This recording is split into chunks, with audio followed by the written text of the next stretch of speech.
Hello everyone, আসসালামু আলাইকুম। সবাই কেমন আছো? আশা করি অনেক ভালো আছো। আমিও তোমাদের দয়ায় অনেক ভালো আছি। আজকে আমরা যাচ্ছি পাবনার জালালপুর রত্নদ্বীপ রিসোর্টে। আগের ভিডিওতে তোমরা দেখেছো আমরা ডে 1 ডে 2 কোথায় ঘুরছি। আজকে হচ্ছে ডে 3। আমি আর বাঁধন বাইকে আসছি আর বাদবাকি সবাই গাড়িতে আসছে, এজন্য আমরা আসার কোনো ভিডিও ক্লিপ নিতে পারি না। এই যে আমরা চলে আসছি এখানে রিসোর্টের মধ্যে ঢুকে সুইমিং পুল এরিয়াতে এসে আমরা কিছুক্ষণ রেস্ট নিচ্ছিলাম। রিসোর্টের মধ্যে অনেক লোক ছিল, এই জন্য আমরা ওই সাইডে না বসে এই সাইডে চলে আসছি। আর এই যে এখানে বাঁধন ভাইয়া রোজা সবাই খেলতে শুরু করে দিছে।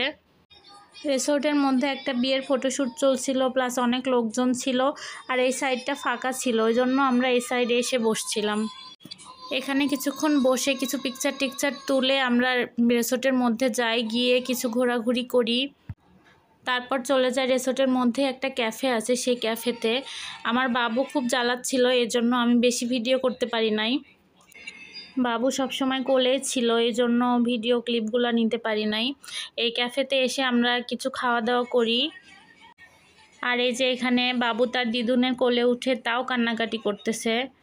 ওর শরীরটা একটু খারাপ ছিল, প্রচণ্ড জ্বর ছিল, এই জন্য ওর কোনো কিছুই ভালো লাগতেছিল না। ক্যাফেতে আমরা হালকা কিছু নাস্তা করি, দেন লবিতে গিয়ে বসি। ক্যাফেটা অনেক সুন্দর ছিল, আমরা একটু ঘুরে ঘুরে দেখছিলাম। এই যে এখানে ছিল রথি, রোজা, ভাইয়া, সবাই আমরা একসাথে ক্যাফেটা ঘুরে দেখলাম। দেন ওখান থেকে বের হয়ে আসি। আমাদের গাড়ি আসতে লেট হচ্ছিল, সেই জন্য আমরা লবিতে কিছুক্ষণ বসে ওয়েট করতেছিলাম। তারপর আমাদের গাড়ি আসার পরে আমরা রিসোর্ট থেকে বের হয়ে আরও কয়েক জায়গায় ঘুরছি, বাট রাত হয়ে গেছিলো, এজন্য কোনো ভিডিও ক্লিপ নেই নাই। আমরা এখানে বসে বসে গল্প করতেছিলাম সবাই মিলে।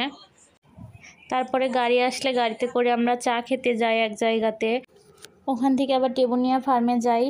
যদিও রাত হয়ে গেছিলো, বাবুও কোলে ছিল, এজন্য কোনো ভিডিও নিতে পারিনি। সো আমার আজকের ভিডিওটা এই পর্যন্তই। আশা করি তোমাদের ভালো লেগেছে। ভালো লেগে থাকলে ভিডিওতে লাইক করো, কমেন্ট করো, আর অবশ্যই ফলো দিয়ে পাশে থাকো। পরবর্তী ভিডিওতে দেখা হবে, ততক্ষণ পর্যন্ত সবাই ভালো থাকো, সুস্থ থাকো। আল্লাহ হাফেজ।